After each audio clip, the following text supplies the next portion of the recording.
welcome to this important conversation on Rochester's homicide crisis. I'm Smriti Jacob, managing editor of the Rochester Beacon. Thank you all for being here. Before we begin, I'd like to take a moment to thank our sponsor, Bond, Shenick & King LLP, for sponsoring this event. The Bond, Shenick & King law firm is proud to sponsor today's event, focusing on Rochester's homicide crisis.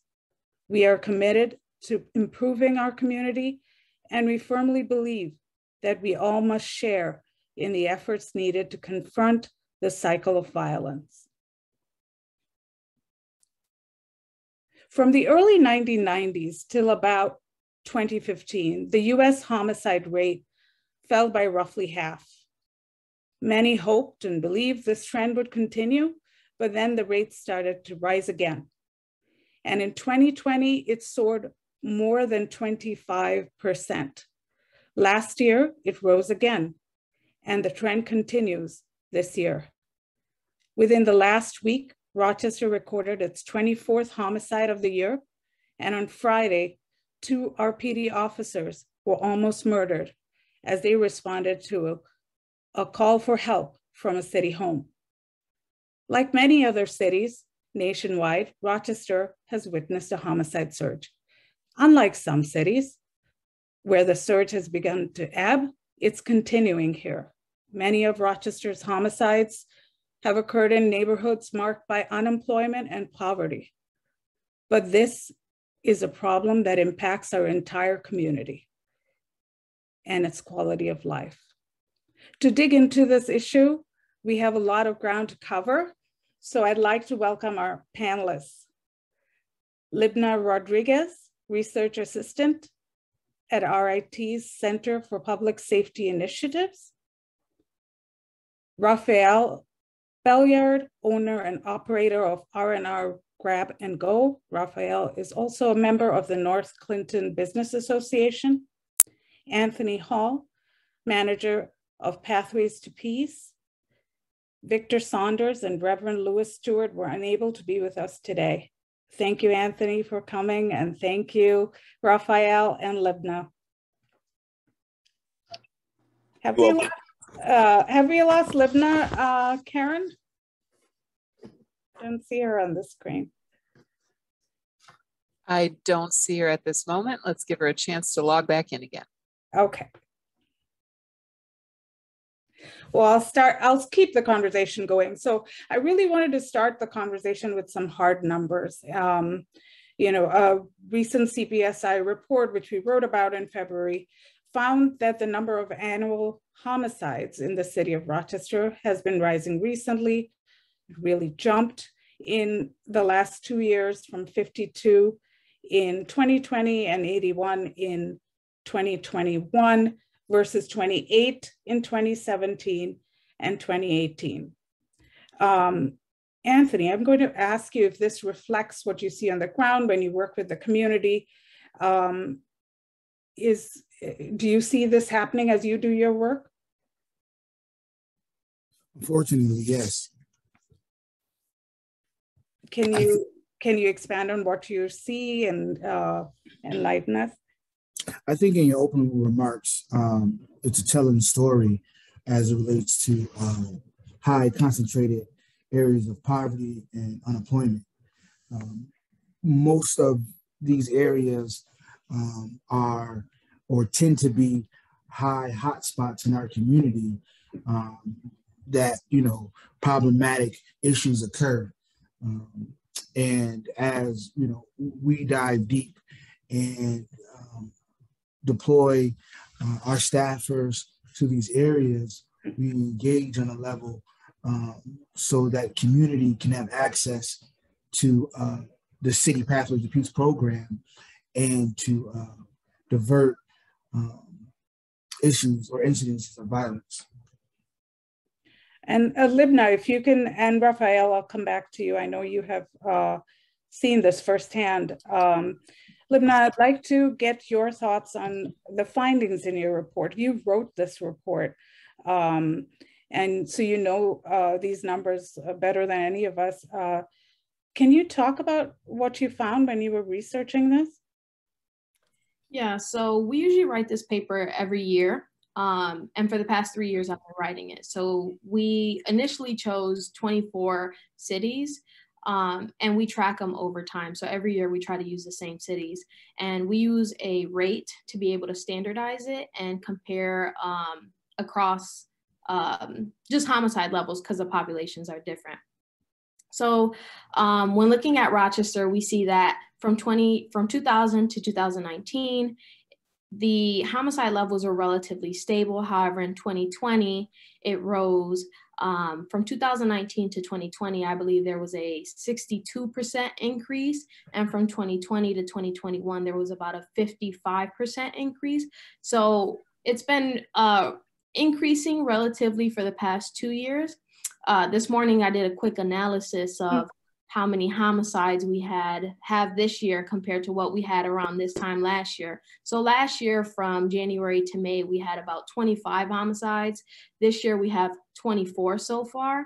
So I wouldn't be surprised if we reach 80 again this year, if we have a similar homicide rate than to last year's. But as Rochester relates to the other cities that we chose to compare to, in terms of other cities here in New York State, we're definitely the highest. New York City actually has one of the lowest in the country, which is surprising because you look at 400 homicides, right? They have over 400, and you think that's a lot and it's very dangerous. But when you compare it to how many people are there, it's nowhere near what Rochester has. We have about 38.4 per 100,000 residents. Rafael, tell us about what you see at your store, in your store. I know you have a story to share with us. Please tell us how you see this play out, in your community. Well, yeah, the situation I had here, of course, I mean, I made the news, made the paper, and guys where shots were being shot on Robert Street, and guys that got shot ran into my store for refuge. Ran into my restaurant, and it was shocking to the point I haven't been able to recover with staff, where staff left, don't feel comfortable to be here, and I've been short of staff with that. And not only short of staff, I lost a lot of customers that when they became aware of the situation, it's like, you're gonna have to deliver me the food. I don't feel comfortable going back on Clinton because guys came in here with shots, full of blood, and it was scary. It was definitely very scary. And it's something that you see every morning here. The arguments, people are high, they're addicts, they're arguing, they're not rationalizing. So it's something I come to every morning, open my business, and throughout the day. It's sad to say that I have to be walking, taking care of my customers, but I have the keys in my hand.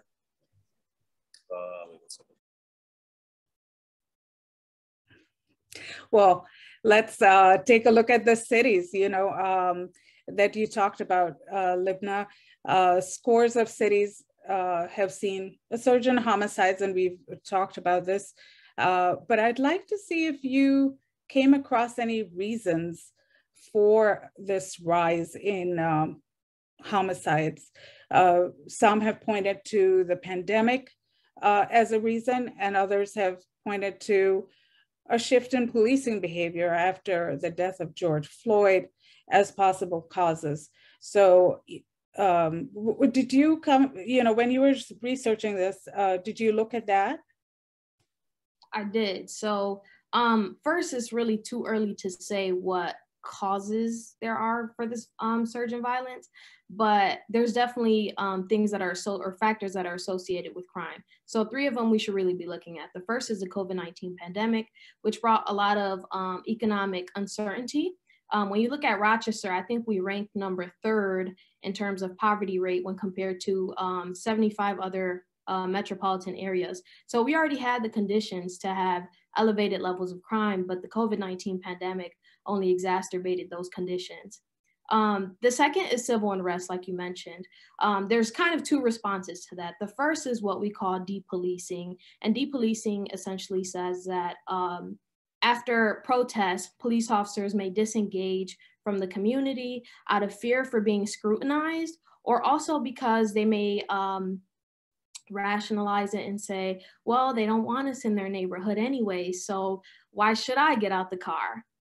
So that can be a response. Those are only examples. And then the responses, another response is from the community. So the community may say, we don't trust to call the police to resolve this dispute, so we should resolve it informally. And so that's how we may end up with a surge of violence. And sorry, go ahead. I apologize. And the third is a rise in gun sales that happened in 2020. So even if a fraction of those were to be stolen or given to another individual illegally, we have a lot more guns in circulation now that could end up being used for the next crime or homicide. Anthony, do you see this, like, so in Rochester, like, is this are there common factors between other cities and Rochester when it comes to possible causes? Definitely. I think, as she stated, COVID-19 being in a pandemic and then coming out of one, definitely increased vulnerability in our community, particularly in those areas I stated earlier, with high concentrated poverty and unemployment. I think the numbers, the data speaks for itself as relates to the other cities that they followed over the last 3 years. It's important that we understand that the unique thing about violence is that if we're able as a community to address it, we can reduce numbers. I think Rafael point about his business and folks being afraid to come to his business, I think that's a community issue that the community can solve. Rafael, his store, Big Mama Rose in that area have done a phenomenal job with cleaning up that corridor. I think it's important that other folks in a business association gets involved to aid that area, particularly just that area, the Clinton Avenue area. Rafael, you said you have some thoughts on causes? Just lost Rafael. But so I'll just, oh, there he is. Hi, Rafael. Yeah, I'm here. Can you talk to me about causes? You said you had some thoughts on causes. You said thoughts and what now? On causes, is that right? Oh yeah, no. I mean, I'm just saying the causes. We definitely know is the drug abuse, the disagreements, the what have you. Don't know, but I think Anthony Hall hit a strong point there when he spoke about a community issue, something that can be done as a community together. The causes, we can go with a list of things why these things is happening, and murder and shots and violence. And I mean, it's not only just gunfire, it's stab wounds. And all the time, it seems like in the area between Clifford and Upper Falls is centralized right here, and consistently yellow tape around our area. And me and Big Mama across the street, we've done a lot to clean up, a lot to keep it clean, a lot to keep folks from around of our business. But it has to be a community effort where everyone has the same attitude, the same enthusiasm to help and to get on hands and feet and with action to try to do something. Again, speaking to Jacob and speaking to Mercedes and speaking to Lieutenant Malley and a lot of folks I've spoken to in the community, I have a lot of folks, a lot of friends, and even attorneys and people that's not even in this area that feel for this area, that share the pain and that wants to help, whether it's financially, whether it's physically. I got friends at temp agencies that are willing to hire folks and give folks jobs. And personally, on my one-on-ones with some of the guys out here, I found them jobs and got them jobs at certain places and at packaging and at factories. And it comes down to that, to solutions. I mean, I understand, we follow numbers, we track numbers, we see what's going on, we see what's happening. And I understand that the problem is not going to be fixed overnight. But I love quick fixes. A quick fix, and we can get deep into what can be done and why it's happening. I don't know if that answers your question, but yeah, no, and we'll get deeper into the possible causes and solutions. But as you mentioned, that there is pain, and the numbers are real. There is a homicide surge, and it's happened across the U.S., but few have had as many murders per capita as high as we do. Rochester's per capita homicide rate was the highest in New York, and near the top among 24 U.S. cities that CPSI studied. In fact, last year, Rochester had more murders per capita than big U.S. cities like Los Angeles, New York City, and Boston. What factors might explain our high, per capita murder rate, Libnah? So I think poverty. I think poverty is probably the biggest one. Like I mentioned, we already had the conditions prior to COVID to have elevated levels of crime. We have a very, very high poverty rate, and that causes a lot of economic strain, and that undoubtedly will result in a surge of violence. Do you agree, Anthony? Yes, definitely. Poverty, Mahatma Gandhi said, poverty is the worst type of violence. And so we have to look at this from a humanistic lens. The data speaks for itself, but we have to home in on those issues from a clinical level, if you will, because this is becoming a health disparity in our community. And if we don't address it as such, we've done a disservice to this community.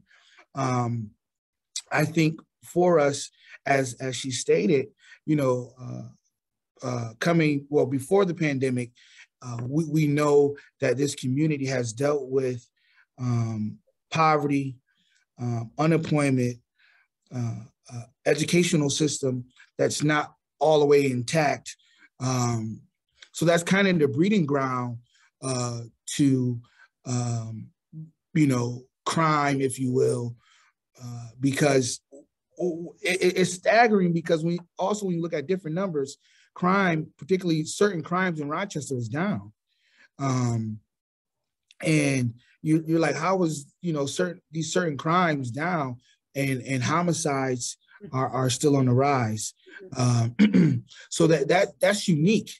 And for me, and what we do in the community, a lot of these incidences of violence are interpersonal. Folks know each other. As Rafael said, there's a dispute or an issue going on, and we don't have the mechanisms as a community and individuals to navigate through mediating our issues without reverting to violence. So our role in this community is to create spaces to allow folks to have those conversations and mediate through issues in the community, and bring other resource providers together to create a robust, collaborative, and cohesive front to address violence. I think with the Mayor Evans and Victor Saunders as his advisor to violence prevention programs, started the Violence Prevention Collaborative, and actually putting a pot of money, $5 million, to aid this fight to address violence and get folks who are boots on the ground and deep in to strengthen community. It's very important that we understand that this is also about quality of life. So if we can enhance the quality of life, the corridor, let's just talk about Clinton Avenue real quick. The corridor of Clinton Avenue, where Rafael restaurant and store is, there's a high level of open air drug market. There's a high level of domestic and high level of unemployment, and once again, concentrated poverty. But how do we address all those things and if we address all those things, we address the root problems that will lead you to acting out in a violent way. You know, I always say that violence is just a description of really what's going on within you. It's like a baby. When a baby is hungry and you don't feed a baby will cry, you know, uncontrollably because they want your attention. As we see people in our community, individuals in our community, we have to understand and have a lens so that we can almost, if you will, diagnose folks prior to an act of violence by some of the elements that they have already faced or are entrenched in. And this is why quality of life is very important. Getting folks connected to resources, sustainable opportunity, educational opportunity, entrepreneurship. These things are important. And in the mayor's office and Victor Sonder is pushing this. Now, granted, you know, she said something that was very important that we also have to understand. The way we policing in our community has taken a shift because of, particularly in our community, Daniel Proved. And 2020, we've seen policing different. And now as we move forward, policing and community have to have a better understanding of the functionality of both roles. And I think that RPD is coming around to figure out the functionality and bringing their role to community, and community getting a better understanding of RPD's role, law enforcement, because we're not going to be able to arrest our way out of this. But however, those that are committing heinous acts in our community have to be dealt with. And that's an effort that RPD and law enforcement is doing. And then on our end, that we need the data so we can see the numbers, but also we need information and opportunity and collaborativeness to address this. So do you see, you know, you talked about shift in policing behavior and, you know, the RPD's budget has tightened. Do you see that as part of the problem? Like you said, that people who commit these heinous acts need to be arrested or need to be dealt with. Do you see that as a factor that's contributing to the high homicide rate, or you know, the shift in policing behavior? Do you see that as a possible cause? I think RPD, as it relates to the homicides, RPD has you know, done a great job by apprehending and being more transparent in recent years as it relates to the community in this effort, and also looking at it from a humanistic lens and not just a law enforcement lens. I think that, and that's at every level, parole, probation, has done some work in this community alongside of, you know, Pathways to Peace to address those elements that we talked about that can be predictors to someone being either a shooter, if you will, or a victim of violence. So we have done RPD, law enforcement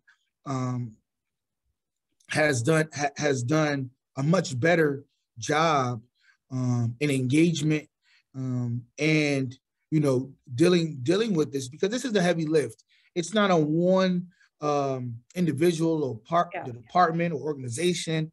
It's a heavy lift, and, you know, I'm always going to say it's communal. We as a community have to address this thing head on, and you know, I'm very optimistic on the future. I know right now the numbers say that we're on course for reaching 80 homicides, if not more.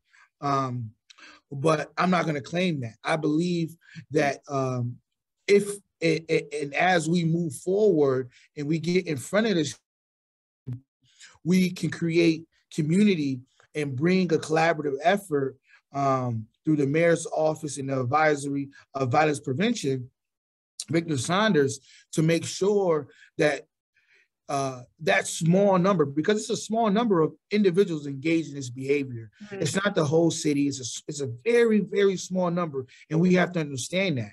And that's the number that RPD is focusing on. That's the number we're focusing on, and to make sure that those resources that we have are poured and available, that they have direct access to those resources. And that's why, you know, our team is in the community, boots on the ground, engaging the hot spots of our community, so that folks can know that they have an opportunity to change the course on what they face. So as we look at, I'd like to go to dig deeper at two other factors, they're possible factors. One is illegal guns that Libnah, you just spoke about. And they're, you know, like, I'm just going to throw some numbers out here. Rochester has consistently placed third among New York's major cities for the number of crime guns recovered, behind New York City and Buffalo. But ATF data on firearm traces show Rochester has the highest per capita rate. So, so one, we have guns, and the other question I wanted to ask is about gangs. To what extent do both factors explain our homicide rate? Like, whoever wants to go first. Libnah, if you want to talk about the numbers, we'll give Anthony a little break, and then we'll go to Anthony and Rafael. I want to hear from you as well. So I haven't researched much on, you know, the circulation of guns, but I do think that plays a role. Like I said, even though these guns may be bought legally, let's say you have a gun, you leave it in your car gets broken into, now there's another gun in circulation and there's no way to keep track of that. So I think that is an issue. And I forgot what the second part of your question was, sorry. Gangs. I don't know if you've done work on research on gang activity. I personally haven't, but I do know that defining a gang is very challenging. So what is considered a gang? I guess I would pose that to other people. What is a gang? How do you define it? How do you measure that? Anthony, the floor is yours. Oh man, she's spot on. So I'll start with the gang is it's hard. Is there a correlation to homicides and gangs in our community? A small percentage of homicides correlate to gangs, and particularly when you hear gangs, I know most of us may not know what a gang is or names of a gang, but there are, if you will, nationally recognized gangs: Bloods, Crips, Nietas, Latin Kings, Gangster Disciples, and some others, Hells Angels, that, you know, are present in our community, and if you will, are not so much engaged in the violent acts. However, we do have street, low-level street groups. I don't want to call them gangs because, to her point, you know, the description of a gang is literally two or more engaged in activity. So, you know, we, excuse me, our role in the community is to identify groups that are engaged in unsavory activity and give them other opportunity. And that's what we do. As relates to the guns in our community, as I stated earlier, where you find drugs, you find guns. Rochester has had a high level increasing high level of open air drug market, particularly around opioids. And that lifestyle pulls in more unsavory behavior and gives access to purchase firearms.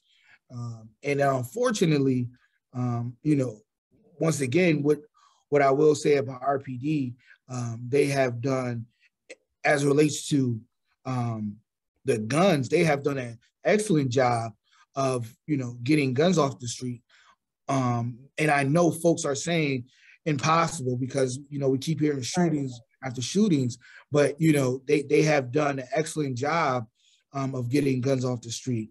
Just recently, I was just appointed to this role in February. And, since I've been in this role, Pathways of Peace has just gotten 6 guns off the street. So, it may not seem like a lot, but, just on our end, 6 guns,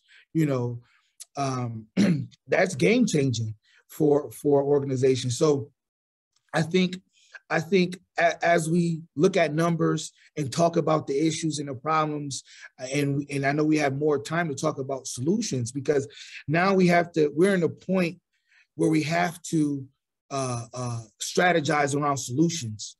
We know the problems, we know the issues, we know why we're at this point, coming off of 82, 83 homicides, potentially on track for 80 homicides this year. We know the issues, we know the problems. Now we have to strategize around solutions to make sure we deter and curb some of this activity. That's a great point for me. Rafael, before we shift to take another poll, to poll our audience, what are your thoughts on both the factors that we just talked about, guns and gangs? What have you seen? Well, yeah, I mean, of course, we know that's a constant around here. Clearly,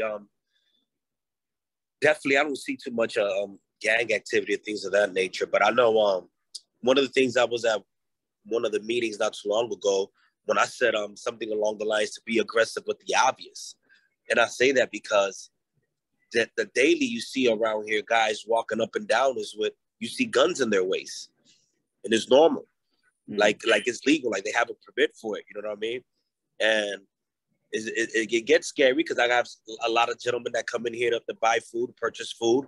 And when they dig their hands in their pocket to pull their money out to pay, sometimes they pull a gun out, put it in the other pocket and grab the money and pay like it's natural, like it's something that, like just moving $1 from another pocket. And, for me, being on the other side or even for the folks that I have here, is intimidating and it's scary sometimes. They're paying for the food. So it's real obvious around here, real obvious.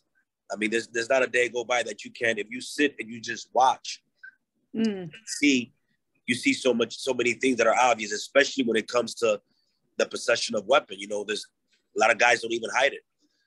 Well, there was a murder not too long ago, about a year and a half ago, in front of the gas station, and it was committed right in front of the camera. He didn't even care to pull the trigger and lift up the gun in broad daylight during the summer, right in front of a camera. So there's a lot of obvious that you can see in this area. Even before it happens, you can see folks in possessions of illegal firearms and things of that nature. On that somber note and serious note, Karen, could you please put up the next poll for our audience, and then we'll talk about solutions.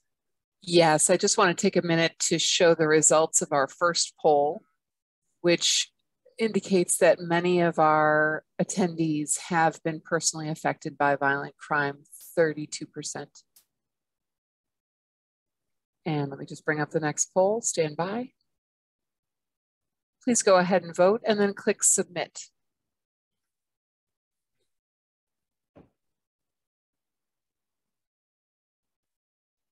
The question is, does Rochester's violent crime rate make you less likely to spend time in the city, less likely to live in the city?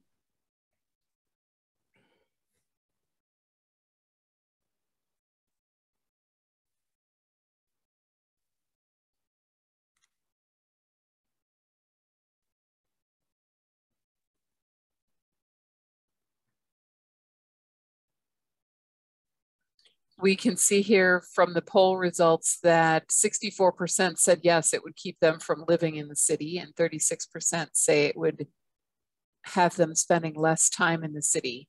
I suspect some people would have chosen both. Thank you, Karen. So let's talk about solutions. What can be done? With each new homicide, the community asks what can be done to stop this. And community outreach, as Anthony has talked about, has long been one of the most effective responses to this complex problem. Anthony, I'd like you to talk about Mayor Evans' recent initiative, the Rochester Peace Collective. And it's a collaborative effort, $5 million towards this, working with agencies to prevent violence. Can you give us some details on the initiative and what you hope it will achieve? Definitely. So this is a serious approach to this effort to galvanize grassroots organizations, individuals that have solutions in their head that they've placed on paper to present to that has been working in a small space. This is to build capacity for those organizations and individuals so that they can help in this lift. As I said before, this is a community lift, and many folks have done it on their own with their own resources. What the mayor has done is allow folks access to funds and give folks opportunity that usually you wouldn't see. And, you know, making sure that these funds are available is very important. I think that when you're talking about community outreach and what that looks like, and having more people engaged with resources in hand, or providing a program for high at-risk youth, or a job reentry program, or a reentry program, if you will. Those things are important.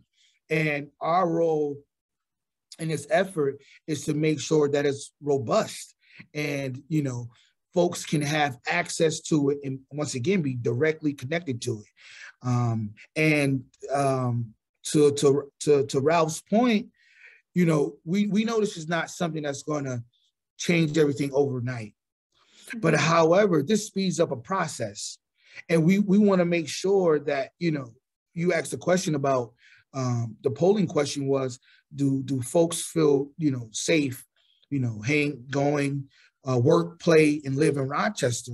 And that's a real question. I live in the Webster Avenue corridor. And one of the, and like I said earlier, I always will refer to community. One of the things that I do in community is I clean my whole street. I walk down, sweep the street. When it snows, I shovel almost everybody entry, and I have my children do it. I think it's important that we do this because, one, it builds relationships. You know, we in order to deter bad behavior in your area, you have to be visible, and you have to see things and know people and see individuals. When I know something's going on, or I heard something, or I know some kids or young adults that may be engaged differently, I go out and talk to them. It's important we do that in community.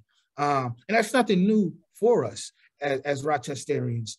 All we have to do is get back to, someone put in the chat, you know, having empathy, compassion, and meeting folks right where they're at. As Ralph said, man, a lot of times when you talk to a lot of brothers and sisters on the corners, they want out. They want out. They want a job. They want to figure this thing differently. They want out, but haven't been given an opportunity, and a sustainable opportunity where folks believe and can and they can see a path to actually doing something. So that's why it's important for us as a community and a whole to keep having this conversation about solutions and what it looks like because we don't know if we address poverty, will that reduce anything? Because we haven't done it. We don't know, and we don't know if we provide a sustainable opportunity through employment and housing, will it reduce anything? Because we haven't done it yet.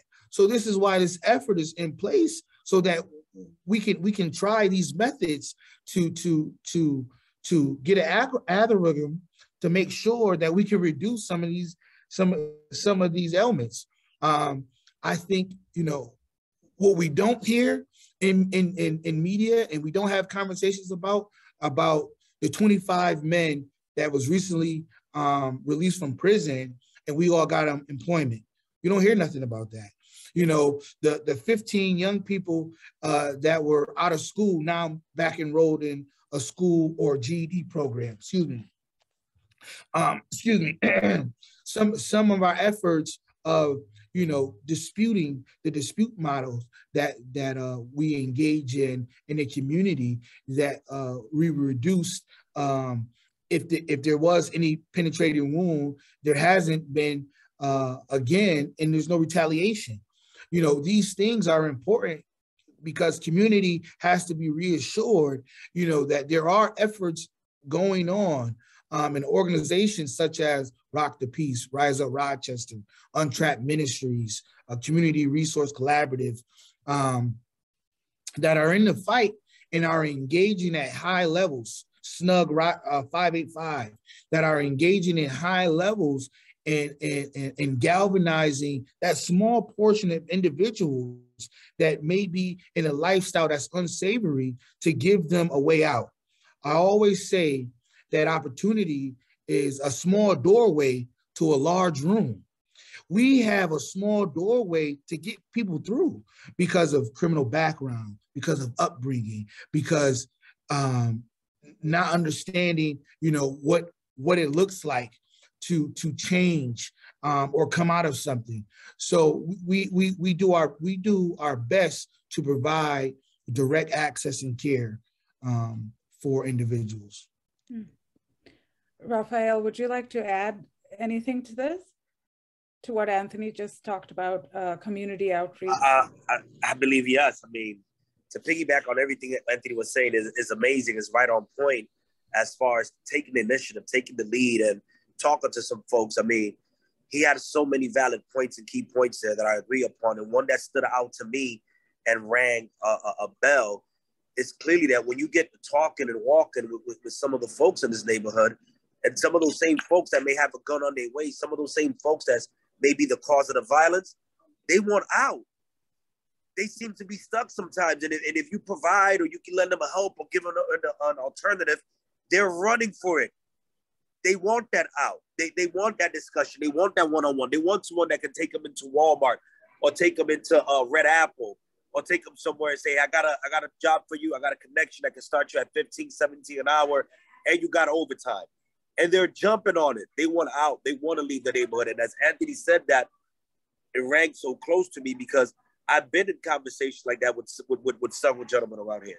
I've been in conversation with some of the guys around here, and I've been blessed and privileged to have the opportunity to find a guy a job around here like that. And he hasn't been back around here. And the time that he do come, he's like, man, I got too much overtime. I'm working. Thank you for the job. He buys a plate and keeps it moving. And this is a guy that used to be out here every day.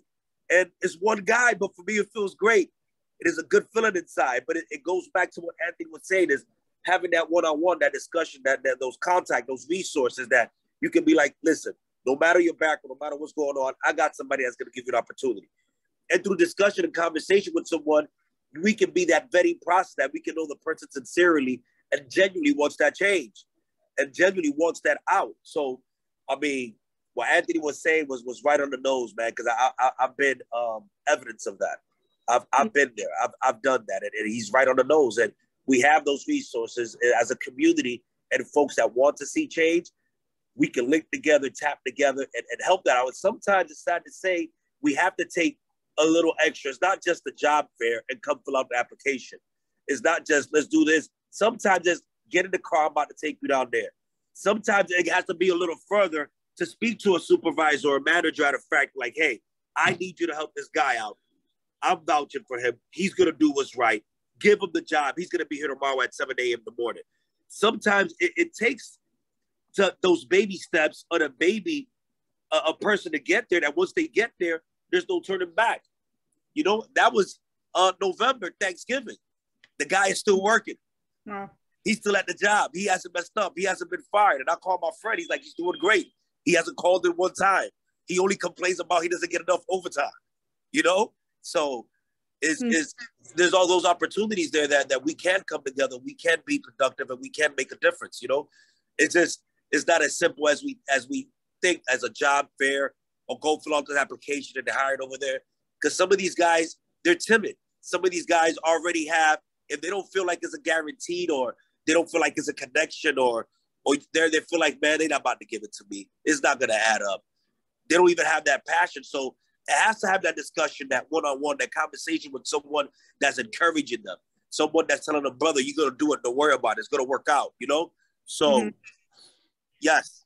So speaking of conversations, some experts say restorative practices are also important, where criminals and gang members can speak with victims and sort of try in a controlled environment and talk about the harm they caused and talk about repairing that harm.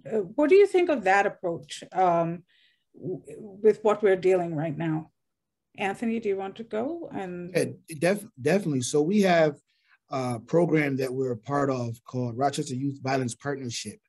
And it's so we do crisis and hospital response. Anybody under the age of 40 blunt force trauma, we have 2 pages in Pathways of Peace. Staffers are on 24 hours and we get paged right to the trauma bay or to the crime scene. And what we do, to your point, we show a video that allows them to see a deep dive in what happens when you're a victim of violence or a perpetrator of violence. What we find out is a lot of times those who are not engaged to change something differently have been a perpetrator and most recently have also been a victim. And excuse me, making sure that, we provide them with understanding on what it looks like. And then I mentioned Rock the Peace. Serena Cotton is the executive director. And we engage with organizations such as that who have a host of individuals and staff who have been affected by gun violence because they lost a loved one, their children. And a lot of times they come in and speak to individuals who maybe have been a victim or a perpetrator of violence.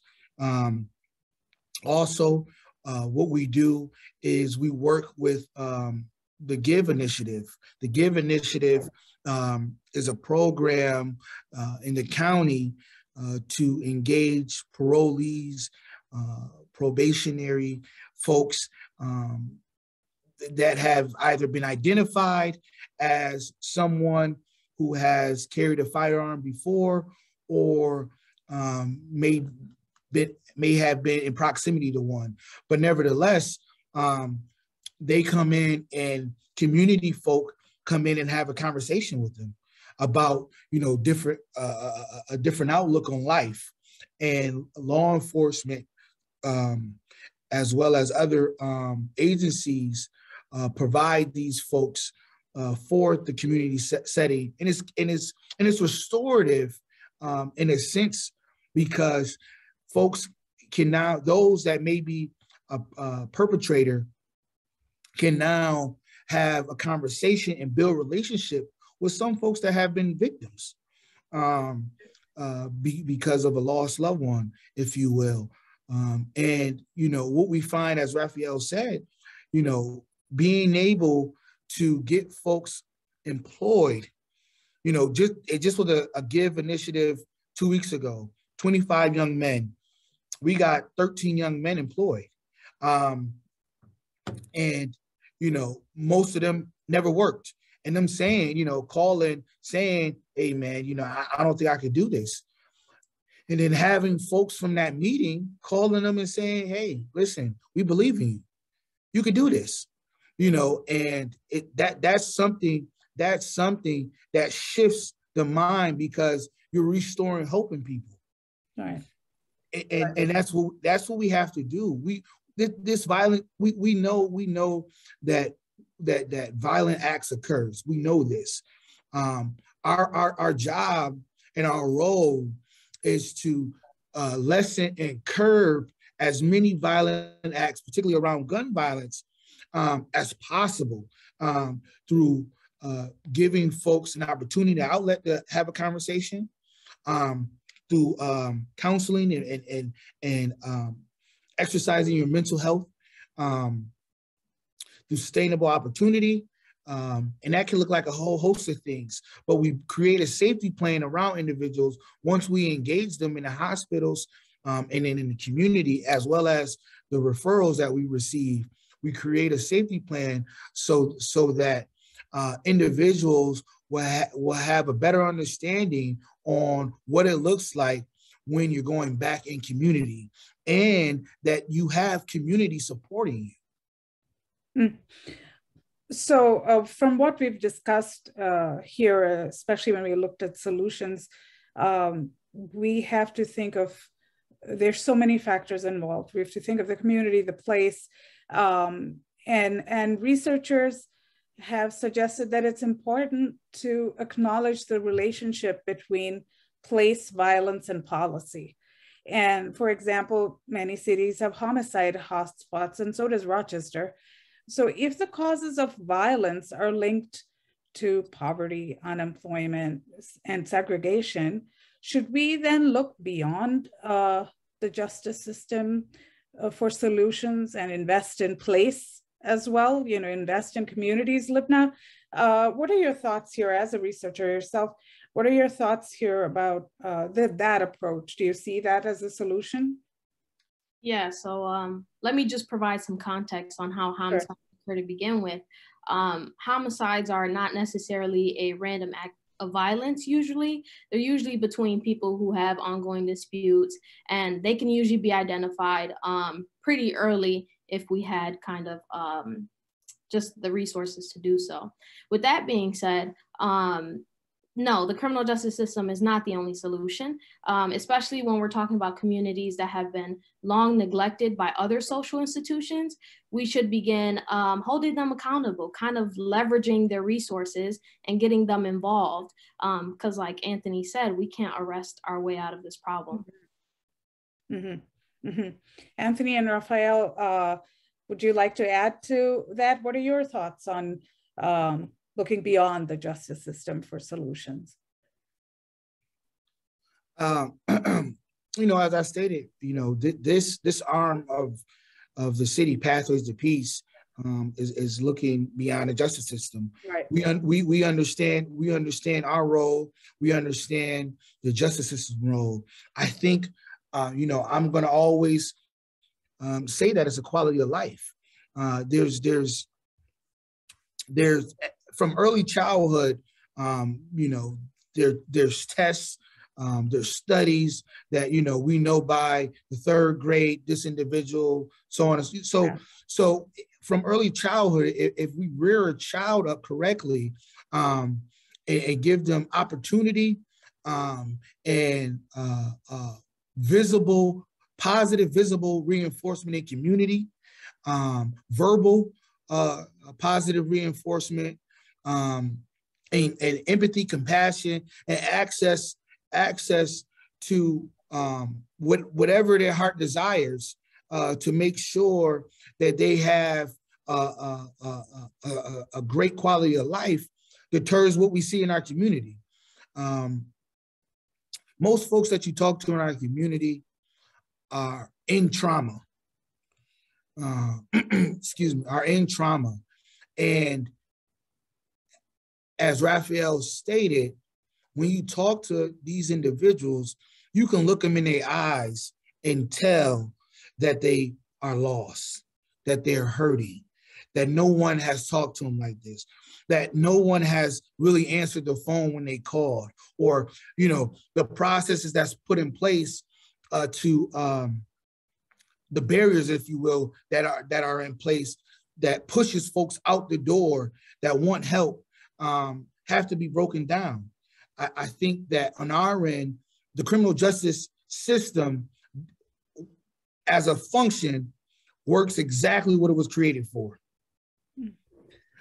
On our end, grassroots efforts, collaborative efforts, people, individuals, community, neighborhoods, villages, those things, we have to get together and get in a room and have an uncomfortable conversation around addressing the issues, and more so strategizing on one accord, so that if I'm working with a family and you have resources and you're working with the family, we both need to be knowing that.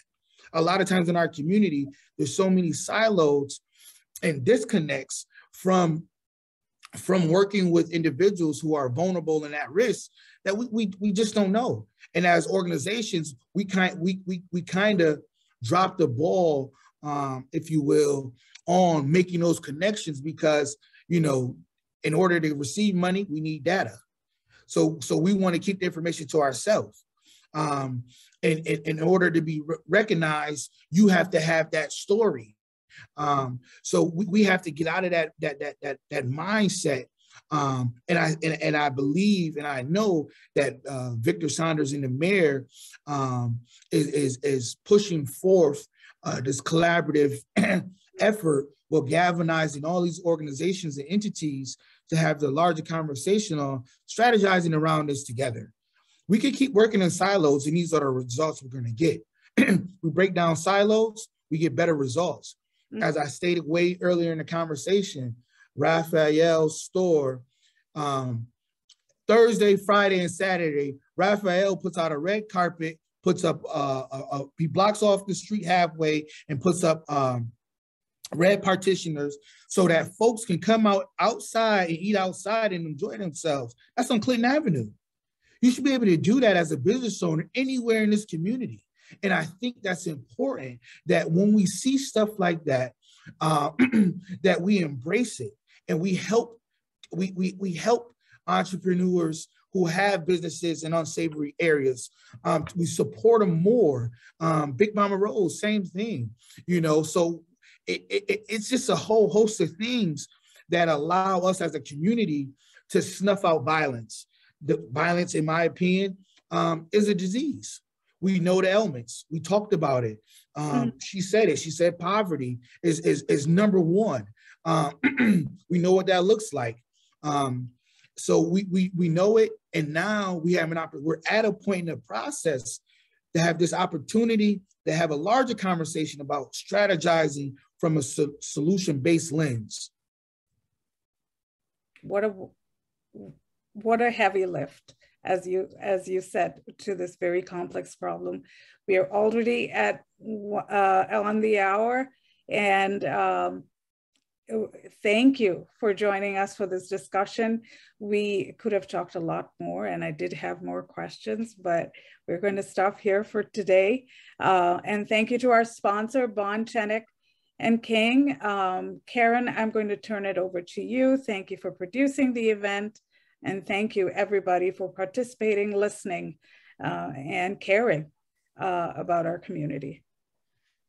Thanks so much, Smriti, and thanks to all of our panelists and participants. Look for a story on today's event in this week's Rochester Beacon Weekly Review email. If you're not a subscriber, sign up for this free email at rochesterbeacon.com. Please enjoy the rest of your day. We'll see you next time. Bye-bye.